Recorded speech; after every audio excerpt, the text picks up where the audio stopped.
안녕하십니까 성도 여러분. 오늘은 셋째 날 3월 7일 화요일입니다. 말씀의 제목은 개인적 필요에서부터 시작하라 라는 제목입니다. 우리가 함께 말씀 나누기 전에 기도하겠습니다. 하늘에 계신 아버지 하나님, 오늘 이 아침에 저에게 주신 이 귀한 말씀 감사히 받게 하시고 하나님 앞에 이 땅에 누리던 모든 것들을 다시 돌려드리고 또 우리의 삶이 다할 때 그 모든 것들이 하나님을 위하여 사용되어 줄 수 있는 귀한 헌물이 될 수 있도록 주님 인도하여 주시옵소서. 이 시간 우리 주님께서 우리의 모든 삶을 축복하시고 하루의 삶을 사는 동안 이 말씀이 우리의 길이 되고 또 지침이 될 수 있도록 인도하시기를 예수님의 이름으로 기도합니다. 아멘.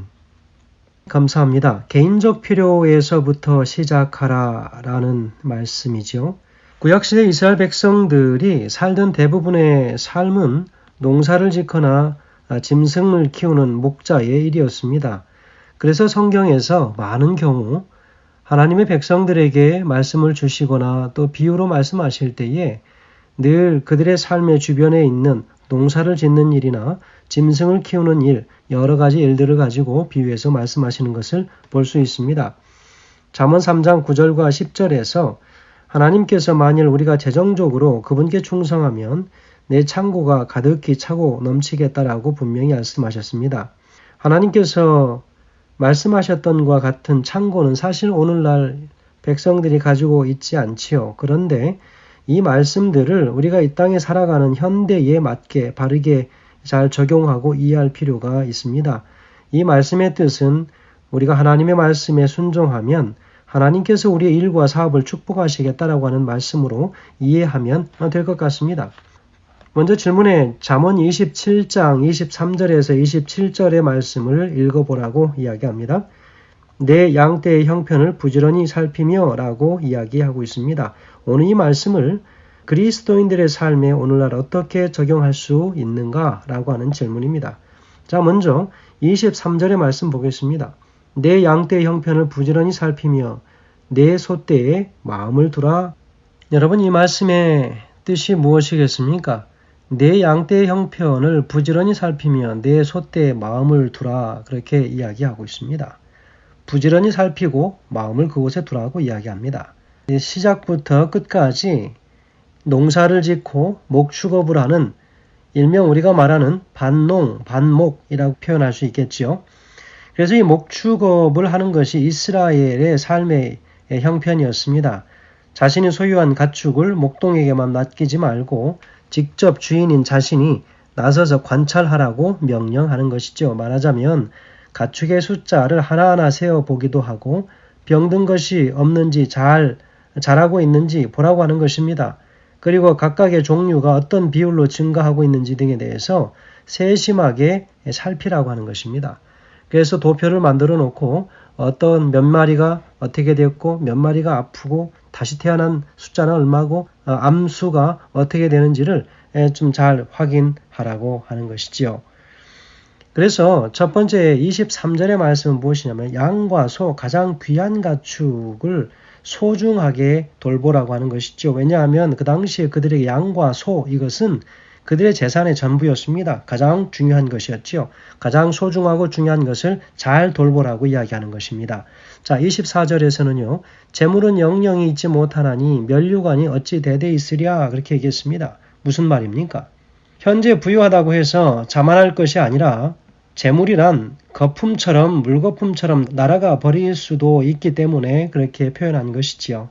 그래서 나태와 방종에 빠지지 말고 재물이나 소득이 있을 때 잘 관리하도록 권면하는 것입니다. 재물로 부유할 때 세심하고 꼼꼼하게 살피라고 하는 것입니다.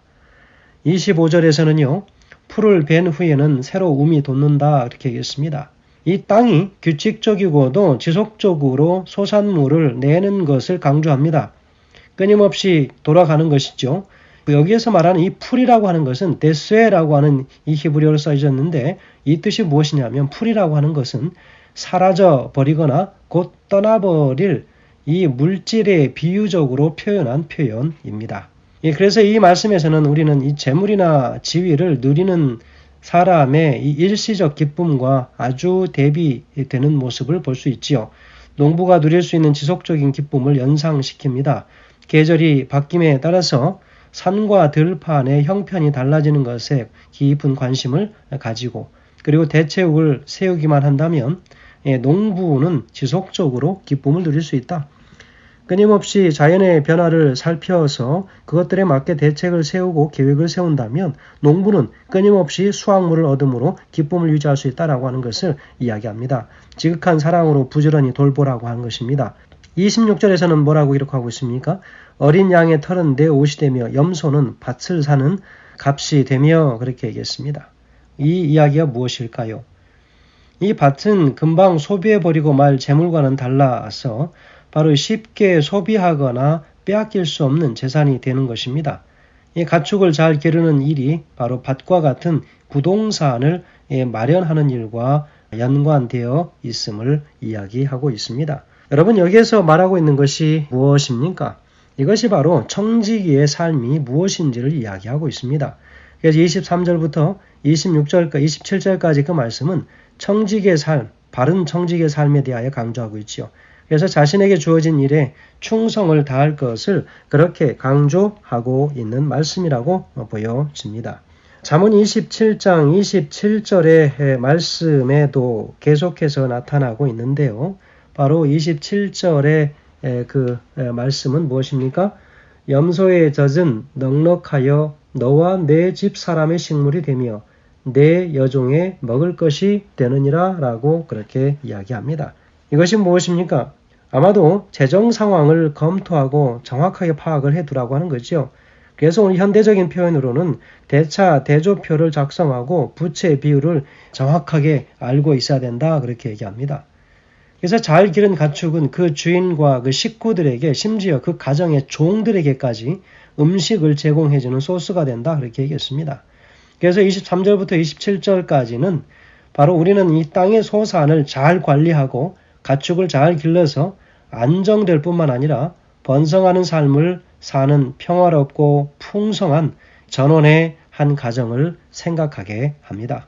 여러분 이런 가정을 이루기 위해서 기본적으로 요청되는 것이 무엇일까? 이 모든 것들을 관리하는 청지기에 있어서 반드시 필요한 것 그것은 지혜입니다. 그래서 하나님께서 주신 모든 것들을 바르게 관리하고 살아가는 가장 중요한 것은 지혜라고 이야기할 수 있습니다. 여러분 그래서 오늘 개인적 필요에서부터 시작하라 라고 하는 것 그것이 무엇일까요? 우리의 모든 가지고 있는 재산, 우리의 소유물, 받은 바 모든 분복들을 어떻게 계획적으로 계획을 세워서 처리하느냐 그리고 우리가 살아있을 때 그것들을 어떻게 하나님을 위하여 쓰고 또 이제 우리가 인생이 다했을 때에는 그 모든 후에 우리 사후의 모든 이 일들이 어떻게 안정적으로 잘 계획적으로 하나님을 위하여 우리가 이것들이 사용되어 줄 수 있을지 계획하라고 하는 것입니다.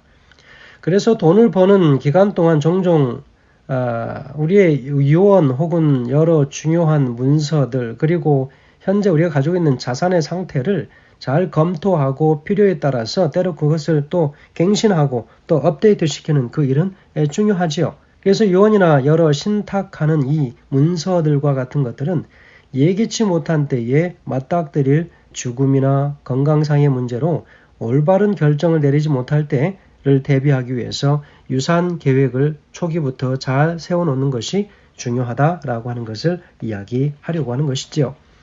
잠언 24장 24절에서 대저 재물은 영원히 잊지 못한다 그렇게 이야기하지 않습니까? 이 이야기가 뭘까요? 이 말씀은 우리가 반드시 기억해야 하는 것이죠. 마치 이 말씀은 잠언 27장 24절의 말씀처럼 대저 재물은 영영이 잊지 못하나니 그렇게 이야기합니다. 이것이 무엇이죠? 현재 부유하다고 해서 자만할 것이 안 된다.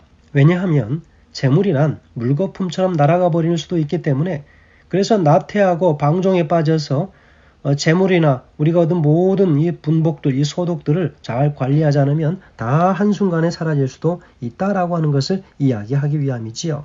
자, 오늘 여기 보면 하나님께서 우리에게 베푸신 축복에 대해서 성실한 청지기 생활은 우리가 살아있을 때에 맡아 관리하도록 허락하신 것뿐만 아니라 우리가 죽고 난 뒤에 그것에 어떤 일이 일어나게 될 것인가까지 다 포함한다라고 이야기하고 있습니다.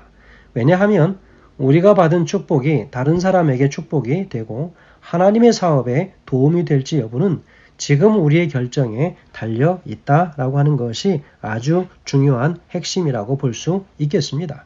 표기문제 57페이지에는요. 재산 처리 시기를 가르쳐 주실 터 이렇게 얘기했습니다.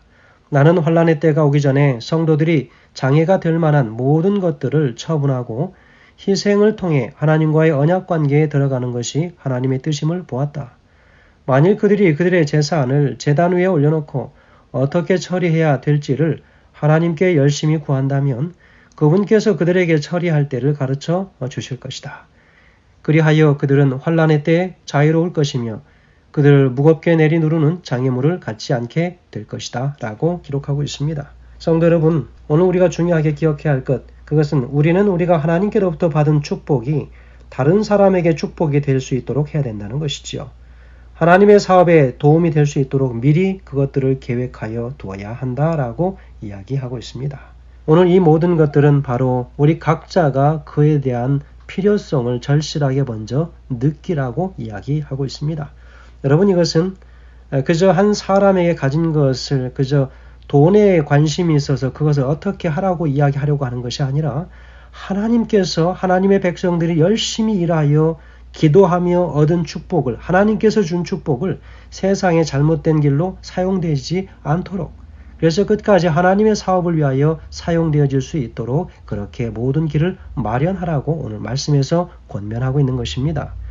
오늘 주신 말씀이 특별히 하나님을 믿는 모든 백성들에게 우리가 현재 살아있는 지금 그리고 이후에도 하나님께서 주신 축복을 어떻게 관리하는 것이 더 잘 관리하는 길이냐라고 하는 것을 깊이 고민하게 하신 우리 하나님께 다시 한번 감사하며 바로 그 고민이 오늘 우리에게 하루를 시작하는 시간에 함께 하시길 간절히 바라면서 하나님께 드릴 것은 하나님께 올바로 드려질 수 있도록 하시는 우리 모두가 되길 바라면서 말씀을 줄이겠습니다.